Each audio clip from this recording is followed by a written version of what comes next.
this news kind of comes in kind of conjunction with the imminent return of CM Punk to AEW and rumors about a Saturday show for AEW. I don't know if it's TNT or TBS or anything like that, but I think Warner Media is like very involved in this, and they were told that CM Punk would be back, and there's the idea of like some type of like soft brand split or like keeping people away from people. Nothing's been settled amongst these people yet. There has been no, I don't think any resolution or anything like that. I think Chris Jericho and CM Punk were set to have some meeting about whether they work together and everything like that. Jericho running a play from a mile away. I think we should have been able to see that coming. I think, in some group chats, I had said Punk should just come in and work with Jericho and he can do all the shoot interviews and shit he wants. They can shoot on each other in promos and shit. But I don't know, man. This all still feels really, adding a second show. I'm not necessarily. No. They're adding a third show, Rich. Okay, they're adding a third another show. 2-hour show. Sorry. I just want to make people know that like they're choosing to go to 7 hours of the 5 hours of the shit. Yeah, like there was a lot of stuff on Twitter this past week with Brandon Cutler dunking on or retweeting some article about from Deadspin where CM Punk's gaslighting AEW. There was it seems to still be like just a lot of like unresolved bad energy beyond all this. And what did he do with his account after like people basically read what he said? I think he just deleted the tweet. Okay, I didn't know if he went like private or what happened, or if he, I don't know what happened. Yeah. I just know he did something with the tweet. Yeah, or something with his account. They, as far as like CM Punk, I'm not under any resolution like to where I'm going to say anything that is going to quote unquote stop him from coming back or anything. But this all feels like wrong. This all kind of feels like what is going on here? Like, and then you add in the combo of Dax Harwood and all his podcast stuff with publicly campaigning for CM Punk and the Elite and FTR to have this big 6-man tag match and everything like that. And it's like Dave talked about it. The idea of like the doing all the PR stuff with this and putting this match out in public, and it's like a Machiavellian play to kind of swing public perception, and I think it's working to an extent. And it's like, hey, the Elite don't want to work with you guys. If I'm the Elite, I don't think I give you the satisfaction, and I don't blame them for not wanting to work with him.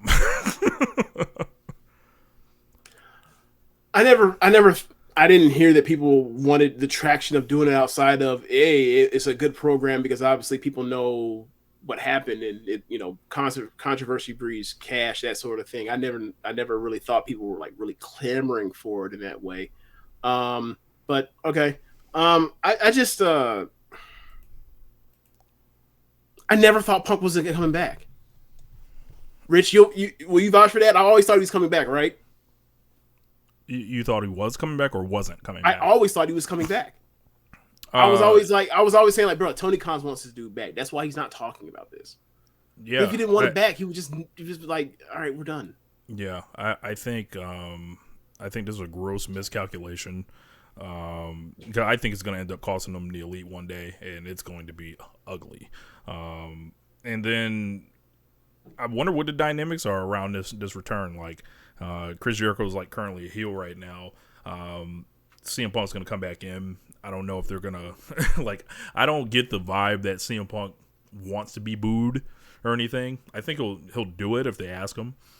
But, I don't think people are going to react to him well. So if he's coming back and getting pushed as a babyface, I think a lot of the fans, or a sizable portion, will be like, why are we behind you? Like, I think they're going to torpedo him. And it'll be as simple as like, Chris Jericho has been from this company from day one. He started with it. He went through the pandemic. He did all this stuff establishing the company. He did all this stuff when you fucked the money. And no one is talking about what CM Punk actually did, like in the, in that press conference, which was just radioactive in so many ways. I think it's unsettled, like, and this is a guy that has not only violated that one time. That was like the that was at least the second time. That was at least the second time, and then that Instagram post again, and it's like, all right, when he comes back, are we just counting down to number 4? And it's like he's not that much of a to me, he's not that much of a difference maker to where you have to necessarily tolerate that shit. Like, and knowing that he's about to be 45 years old, knowing that he's broken up like this, I feel like this is just, it's a ticking time bomb that's going to go off. And it's just amazing, the timing of all this. They were saying, he would pop up right after the playoffs were over. He wanted to get this stuff out in the news the second, Dynamite. Every time CM Punk news comes out, it's on a Wednesday for Dynamite, and either like the Elite is like doing something big or something like that. Like, people have tracked these things. Like, there's like at least 4 different occasions I can recall of this. Those all-in tickets, started getting, out for the public, which went up to 50,000. Apparently, before all them shit started going on sale, it's no shock CM Punk trying to slide back in there. So it's like, I don't know, man. All this stuff feels real nasty and uncomfortable. And I think if you are riding with this company from day one, and you're all those top guys, the Elite, Moxley, Jericho, you have a argument to say you helped build this company, you helped sustain this company, and you helped recover the pieces from this company that this guy fucked up. And it's like this house that was on 4 pillars, to make a joke there, and he knocked in 2 of them and with that shit in the press conference, and that shit has to get rebuilt still. Like, it's still a process. And if you could get all these guys to settle this thing, that'd be cool. That'd be awesome, because like, no one, I don't think anybody, if you're a big time CM Punk fan, you don't want to feel like CM Punk is being done wrong here. You don't want to, if you're a big Elite fan, I'm a big Elite fan, like, you don't want to potentially look up and see these guys out of the company because they decide, or Tony Khan decided, like, yo, I'm gonna look the other way, like, for the 4th or 5th time, while this guy like does something that brings either shame or just flat out is not good for the company. And I don't know, man. It's real weird. It's real weird, and it's very awkward. And when he comes back, it's only going to get worse. Dave Meltzer's always talked about this decision that Tony Khan had to make, and it just seems like the decision to bring him back is linked to another one. What do you think that is? It's like, I feel like you're going to have to pick between the Elite and him. And then the Elite is not just like, I think it has gone understated Hangman Page's role in all this, because he's not the only, or those other 3 guys are not the only people with contracts. I think Hangman's, is kind of like all in that same thing too. The Elite are gone, like your Kenny Omega and Young Bucks and stuff like that, and they've already sent this message like, well, we're just gonna stand by CM Punk like that. Where do you stand in that case? Like, don't you like be like, yeah, I think I'm a Bucktown too. So like, disgusting, and like, no one wants to talk about it. It's just like, these people need to do business. They need to find a way to make money. And I think I've gotten so tired of hearing those arguments from people, because A, we don't make any of that money, so they're pocket watching. B, these people are all multimillionaires. I'm sure they're not poor. 2 or 3, why, if these people, like, usually we're getting a couple different arguments. Like, if you're someone that is out here like, yeah, man, these fake ass wrestlers, these young bucks, the young sucks, it's Kenny Omega sucks, and whatever. It's like, it's real funny, like, how the only person you want this man CM Punk to wrestle is them. Real ironic, I think. So, I don't know. I'm kind of all over the place here, but I don't know. What do you think about all this, James? Yeah, look, I always thought he was coming back because it made sense for him to come back. If CM Punk, if him playing favorite, or if Tony Khan playing favorites with CM Punk causes Kenny Omega and the Young Bucks to take their ass to WWE, then I got to tell you, I got a feeling that Tony Khan would treat them better than Vince McMahon would in Endeavor. But whatever, maybe they don't matter. They just want to get away, and if that's what they so choose, then good luck, Young Bucks, in trying to figure out how to fit into the ladder match that they have at WrestleMania for the tag teams. So, like, for me, it's like, I'm good with whatever they want to do. If they want to leave for that reason, then that's unfortunate. I wish they would stay in AEW, but whatever. But, like, at some point, All Elite Wrestling, whether it's next year, 5 years, 10, 20 years from now, like, it will be eliteless wrestling. Now, it sucks that if it happened earlier, obviously. I think that's a totally different circumstances, whether it's retirement, whether it's, like, choosing to do something else in your career than being, like, ran out of the company. I think we talked about that before. But they're... Okay, so to me, their contracts are all up. They're all going to get pay raises, regardless of wherever they go. Like, I know the perception will be CM Punk ran him off, but that's not the reality either way. Reality is, I got paid more money to stay or to go. I don't want to deal with this shit. I'll go here for now, and I might come back once Punk 45-year-old ass is done. 45-year-old ass is done with this. So, like, for me, like, if that's what they want to do, I think that sucks for my wrestling watching, but that's what they want to do. I just don't like the whole thing of split rosters and all that kind of stuff. Sounds like a bad idea. Well, first off, the 2 hour, the another show is a bad idea. No one's even watching the second show. Like, if the idea is you hold out Rampage so much and no one's even watching it, and now we kind of need to reboot, and we're going to, like, go back to CM Punk and Jericho being on, what's the name of his third show? I forgot already. Collision. Being on Collision, and, like, they'll go from there, and, like, they'll even probably throw Adam Cole on that thing, and maybe even Jay White. Okay, you got something there, whatever else. I'm still have concerns about, like, what they'll be able to draw running a second show or whatever else. Even on the weekends, I still have concerns about that and what these crowds will look like. Obviously, they'll be preempted a whole bunch for different sports stuff all the time. Lots of preemptions. They may actually do better at the gates because it is a weekend show. That's true. However, the TV business, where this business actually matters, that they'll be preempted like crazy by the NBA, by WWE once a month, by UFC, or in competition with them, the NBA playoffs, any other playoff, like Saturday NFL stuff. Like, it seems like college football. Good God.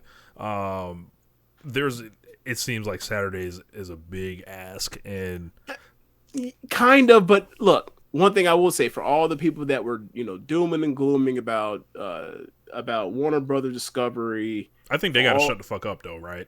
It's over now. Yeah. So now this is a topic of conversation as opposed to the doom and gloom of, oh my God, they're not getting another deal.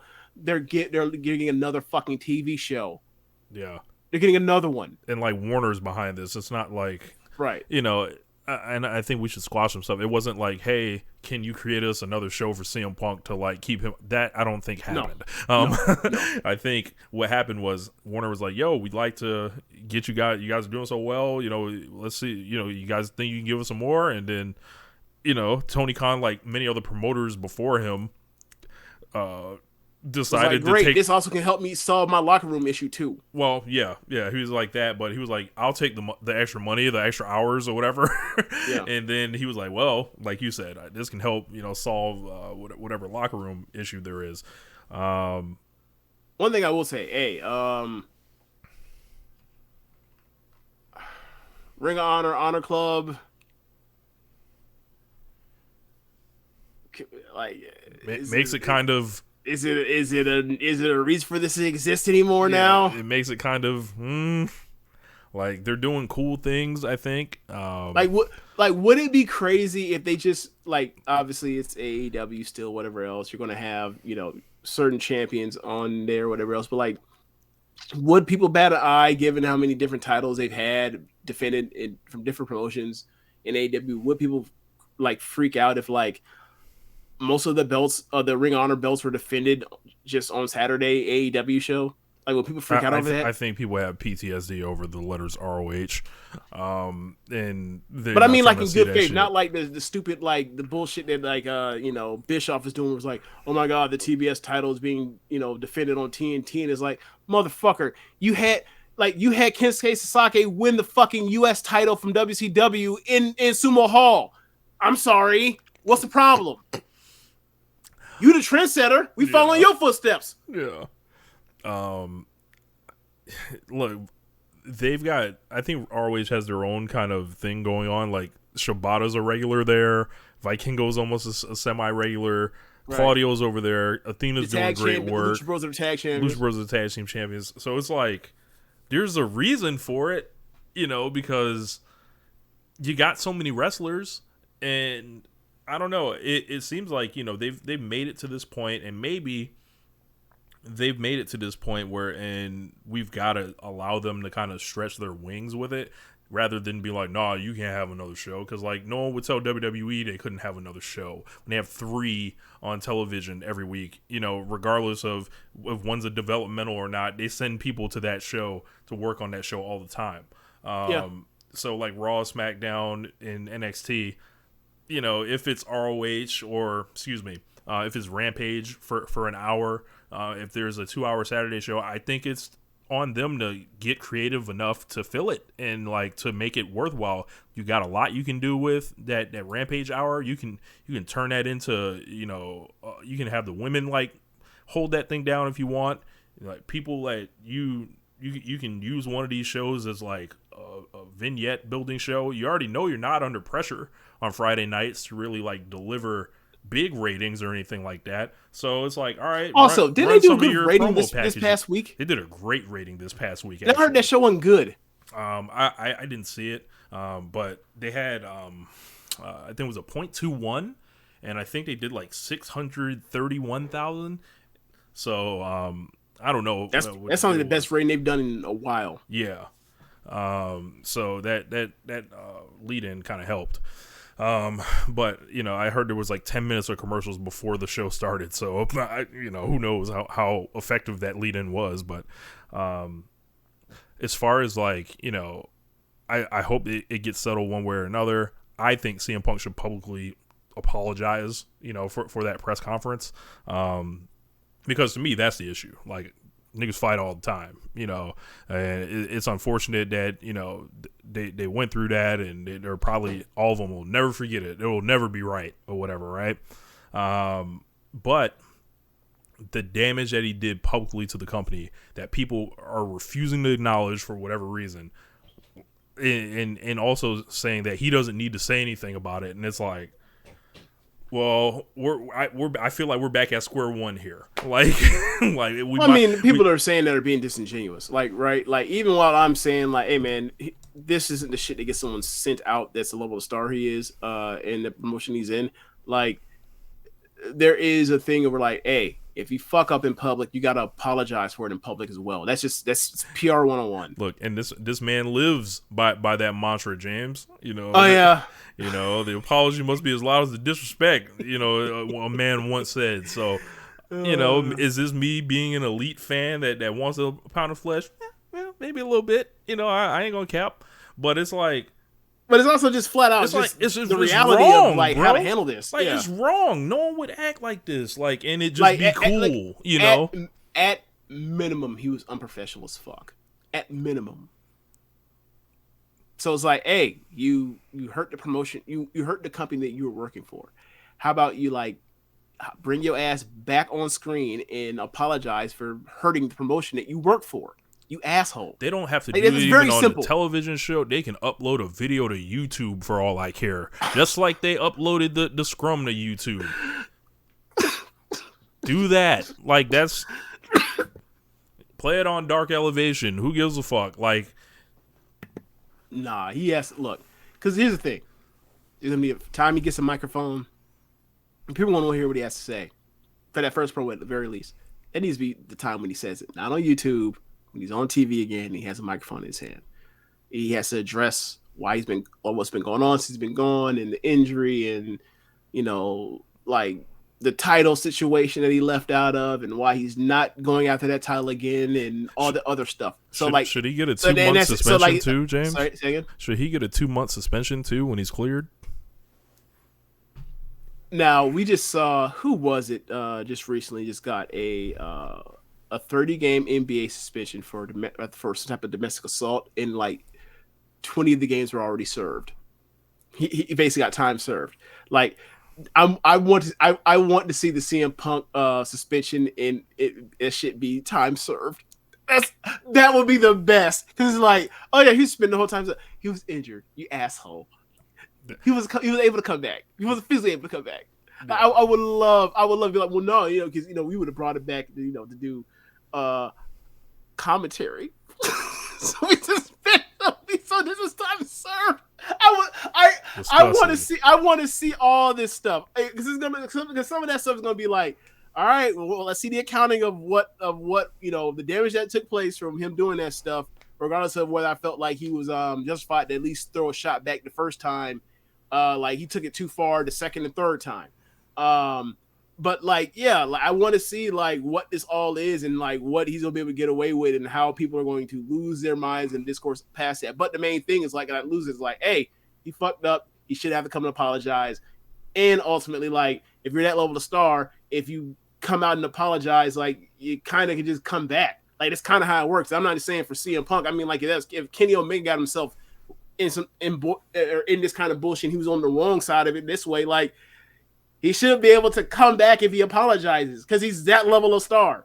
So and for all this goes on, these three, or you know, these other things, like the Elite has remained pretty much silent on all this, and I don't know, just wanted to go the fuck away. Like I don't know whether that is like for the best or not, but you know, you think it's not for the best for them not to handle it this way? I think they did. I think they're being professional by not talking about it and moving the fuck on. I think they did do the promotion a lot of favors about it, because people already can't shut the fuck up, and it's just like CM Punk bombarding Sean Ross Sapp like twice a month, or his camp, excuse me, or Dax, or excuse me, but it is I don't know. From their perspective, it's like, what do they like?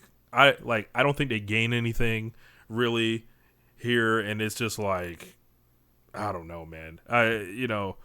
It is interesting though, the way Dax Harwood is again left out in the cold, trying to campaign publicly for this match and all this shit, when like the Elite versus the Blackpool Combat Club is like set to like dominate the summer, and it's largely going to be the same outline of a program, likely with better matches, more draws across the board, like that, and people that sell tickets, you know, to the arenas and shit like that across the board on both sides. Well, yeah, because on one side you have, you know, two gigantic draws in Danielson or two big draws for the company in Danielson and Moxley, and then on the other end you just have CM Punk. Like now I will give, but the thing with like Dax is not a next level worker. Like we see everything he's trying to do, and that's why like it doesn't work, and that's why people are always like, hey man, like he knock it the fuck off, and it's like, nah man, we're really weighing our options. We might go back to WWE. We might leave. It's like we didn't believe you at all. Don't believe you. No one fell for that for a second. And that's how he's getting back and forth with Meltzer. Yeah. And Alvarez, where it's like, bro, like the play you are trying to work people on, like everybody sees that it's transparent. Like this is what you're trying to do. Like you're not doing 4D chess. Like you're doing like you're doing the basic ass 2D. Like this isn't Metal Gear. Like what you're doing is fucking Street Fighter 2, not even Turbo, just the original Street Fighter 2 out the box. And look, they're great at what they're doing, right? But it's like, nah, man, this ain't the 80s where people just going, oh my god, no.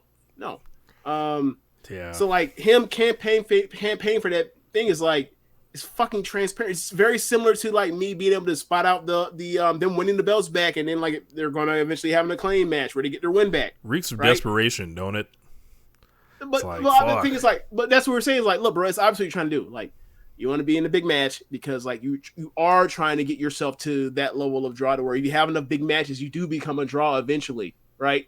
And I'm wrong, they have great matches, but they just have like as far as a draw like to where they're on the level of like rivaling the Young Bucks' draws for the company, they're not that. Matches with them in this position will help do nothing but help them get to that. And we see that's why you want the match. Like you're not, and like you're not picking anybody out here. You want the political positioning, like you want the, the protection that aligning yourself. Let's be real. Publicly and privately. They want a main event of pay-per-view for once. Yeah. Don't knock them. Everybody should aspire for that. But everybody should aspire for that. But also, like, there's ways to do it with honor. There's ways to do it to where you don't look like a clown. Where you don't come off here like the lamest man in the world. It is a way to do without being like, hey, bro. Like when we look back on time, bro, would be like, hey, man, this is about CM Punk and not you and not y'all at all. Y'all are his friend. That's nice, but like this is really like this is really some Shawn Michaels friend type of shit. Look, awesome. They have awesome matches, whatever. Like I if they have a good match or something, I'll come on here and tell you. I'll sing their praises or whatever. I put I want to say their first match. I think I put it at like my number 8 match last year, some shit like that. Against FTR Briscoe's one. Yeah. I thought that was the best one of the 3, but the patience that I have for Dax and his entire brand of social media and how he conducts himself with his podcast. And to be fair to him, I came across a couple of the clips. A lot of the things are written aren't exactly what he says. Like, in the headlines that come out, they just look way worse because the topics he's broaching. And it's like he's done all this shit where, if you look at a Dax Harwood, right, and you see his career, right, he's been around through NXT, when there's that Full Sail, like he was like kind of like an enhancement guy. Then they got the gimmick, the Revival. They had a run there. They kind of ascended to kind of star level in NXT, and then they were working the WWE main roster for a while. Won the belts a couple times, and they don't really care about the belts or anything there, but They had lots of like house show matches that people would talk about with like American Alpha or Rude and Gable and shit like that. And of course they've got the Raw 25 thing and all the people that they come across with that. They've got the jump to AEW. They've got the the initial arrival to AEW. They got some of the matches that they had that are kind of in the past in AEW, but like it seems like he speed ran his whole career essentially in this short time he's had this show. and I'm only hearing it from afar because I don't listen to the show. But what it seems like, perception wise, he speed ran a lot of this shit, and now he's just, you know, this is a CM Punk propaganda wing, in certain cases, and then it's a Dax Harwood in the state of professional wrestling. Like, it's like, bro, when I saw that, I'm like, your podcast is done now. Like, why do I want to hear you talk about the current state of professional wrestling and then people you're actively working with and knowing the damage that could cause, as far as like working with people, in the way people run with anything regarding this promotion. We talked about it several times. People will believe anything about AEW when the like when the headlines are getting ran, and it's like putting you at odds with someone like a Jungle Boy, and then the headline looks way worse than the article. People don't even read articles; they just see headlines, and it all becomes like, I know people in the promotion more than you think, and it's just, I don't gather that there's a lot of reverence for how, his get down with that. And it's like you look at other people with podcasts, they're not getting into this kind of shit. I mean, they're also not like imagining the people doing podcasts talking about the state of pro wrestling while they're in the fucking pro wrestling state right now. That's like you mentioned, you have to work with these fucking people. Right? And like, your opinion is your opinion, but like, that doesn't mean like you should give your opinion at all times or at specific times about certain things. Like, like, imagine you just come out and like, I'm just honest all the time. You're going to not have too many friends in life going forward, or people that like want to do things for you that you need help with in life to get through life. Like, if you're going to be honest all the time, that's not how that works. Damn. I have no interest in listening to any of the Dax stuff. Like, when I hear about he's doing a tag team, all-time tag team thing, and he has the Dudleys as his 2 seed. Like, I'm like, what the fuck is this? But outside of that, I don't really hear anything else about it, so it doesn't really come across. But like,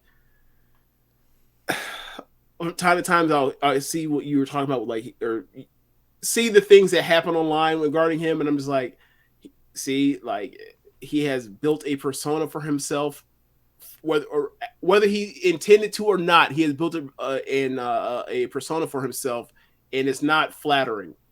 Like, I don't know his relationship with the people, or his level of let's say relationship with everybody, but it's like, I don't know, unless you are like the top star, or you are like someone that everybody loves. I don't really know if you can like really be talking about the state of professional wrestling like that. It's just weird. I don't know, man. And that's and especially in the context of like the CM Punk stuff he's in with, or the CM Punk stuff when he's connected to CM Punk more than anybody else in the company publicly. After this happened, like, what's it gonna look like? And this whole thing has been based on perception, from what we were talking about. CM Punk's perception that people were sabotaging him, which seems not true, but I don't know. I wasn't there. Right. And the perception that CM Punk helped get rid of Colt Cabana, stuff like which that. Which we also still don't know for his fact is true, because this is like do I believe that? Do I believe he did that? No. Like, I think we're not cut but moved to ROH. Sorry. Like, I think everyone is looking at the wrong person. You need to look at Tony Khan. Like, Tony Khan, this can be settled really easy. Tony Khan, he doesn't answer none of this shit. So like, everybody's left to guess or whatever else. And like, that's the bad thing, is like, he hasn't, not even publicly for us, but like, he has not, or actually he has told people like, nah, that has nothing to do with it. Just no one believes him. Mm-hmm. Because why would you? Mm-hmm. Because CM Punk comes in, they don't know CM Punk outside of the reputation that he came into this late. Like, maybe if this was if he came in day one, like they wanted it to, but like, he wanted to see how real the shit was going to be before like it turns into like an embarrassment thing on him if it doesn't work out. Then maybe they do have more reason to believe him. But it's like, this is a foreign this is a foreign entity coming in, and like, we have much like what's happened with a lot of the fan base, whenever there's a new person comes in that used to be in WWE, is like, do we trust him? Is he one of us? Does he have, Fed brain? Like, you see a lot of that, fair or unfair or otherwise. You see a lot of that with like a lot of the hardest like fan bases of inside of AEW. So yeah, like I'm assuming it also comes down to like the Kumbaya locker room that used to be there, and now is like they look at the NXT and they're like, they're treating this like it's actually pro wrestling instead of a summer camp. We don't like this. So yeah, it's interesting to see how this all goes. And for me, it's just like, hey man, I don't give a fuck if y'all don't like each other. Go out there and fake fight each other already. Like, how long have we been talking about CM Punk, the CM Punk situation, all of that for how long? It feels like we've been talking about it for over a half hour at this point, right? Was not timing it, but it's been a minute, and it's like the whole thing comes back to me is like, bro, unless it's gonna revolve around someone getting violently hurt and have to be hospitalized or death, I don't care. Go out and wrestle. Go get together. Have Tony Khan book this person with this person. If they want to work with someone or work with this person, fine. We'll come with something else. And then if you're not a big enough star to be able to get that exhibition, fuck you, do it or leave, and go from there. Like, I'm kind of at that point where like, all right, man, like so much has happened. Like Tony needs to like start putting his foot down on some of this shit with people. Is like, and like you heard so that Tony Khan has like said no to CM Punk on certain things, especially like him trying to get out of or the alleged story around like the Rocky 3 thing with Moxley or whatever else. Is like he needs to do more of that with these people. I mean, we like, know what that was, are you trying to like we know what that was. Like John Moxley had all the power in that situation. Like, right. Like he was under he was not under contract and he had the belt. So we were playing Mox's way, essentially. Right. But I'm saying like the part where like Punk is like, I don't know, whatever. All right. Like that's how you feel, but this is what I need you to do. So take your ass out there. And then what did he do? He took his ass out there and got his ass rocked. Like he needs to do more of that. Like I feel like the wrestlers like have gotten too much as far as feeling like they can just have their feelings and be able to express it in him and Haw and all this kind of stuff. And it's like, hey man, everybody is going through some shit. Everybody is not happy with their position. There's a million super talented motherfuckers here. Like, are we gonna sit here and pout and complain and do these fake, vague tweets online? Are we going to like try to say, fuck you, I'm better than what you think I am, I'm gonna show them and go out there and kill it? Like, I see more of the complaint tweets than going out there and kill it right now in AEW. And I feel like that's been kind of like what we've seen in a lot of like the middle class of AEW since the Punk stuff has happened. And like it wasn't like that, and it wasn't like that before this. And like I wish like that shit would go away. I really do. It's exhausting. Yeah. CM Punk needs to come back and atone for himself ultimately, I feel like. And if he doesn't do it, it's going to be weird and it's going to be eye-opening and it's going to be something to watch going into 2024. Because in worst case scenario, I guess that means we can get Kenny Omega to go out here and get some more spite and spirit at WrestleMania 40. Hell no. But Rich. But look, you can say that Kenny Omega carried Roman Reigns to a 5-star match. I think I'll pass on that. You don't know? No, well, it won't hit the same. You don't like the story of you don't like the story of Kenny Omega, the guy that they say wrestled the blow up dolls and the 8-year-olds, whatever else, like become a Hall of Fame level wrestler, start helps sell 10,000 seater independent show, help start a second American major promotion, and then ends up main eventing WrestleMania 40. You don't think that's is it a thing where like you just work that you won't finish the story or just no? Nah, like okay. it's just like ill. Like like disgusting. It's like I know. I know. Well, like that is nasty. I know. I did it on purpose. Look, I just don't want to see you react to it. You ain't like it. It's fine. These fans that have vilified this man for pick your reason. Right, but you know how that is. It's like a lot of Lakers fans. You experience this.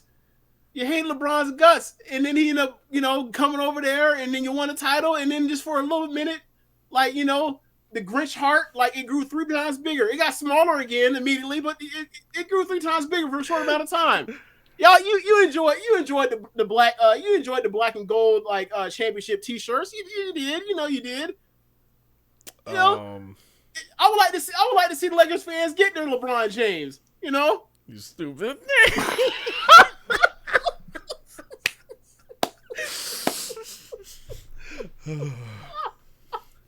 That will be the day that man signs the dotted line to go to Stanford. Oh, that will be a day. That will be a day online. That might be the last day of Twitter right there. Yep. Wrestling Twitter will shut this bitch down. That might be the last y'all hear.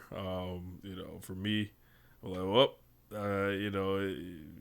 gonna go ahead and lay it down. I appreciate y'all listening over the years, and I don't think I got nothing else for y'all. I'm done. We did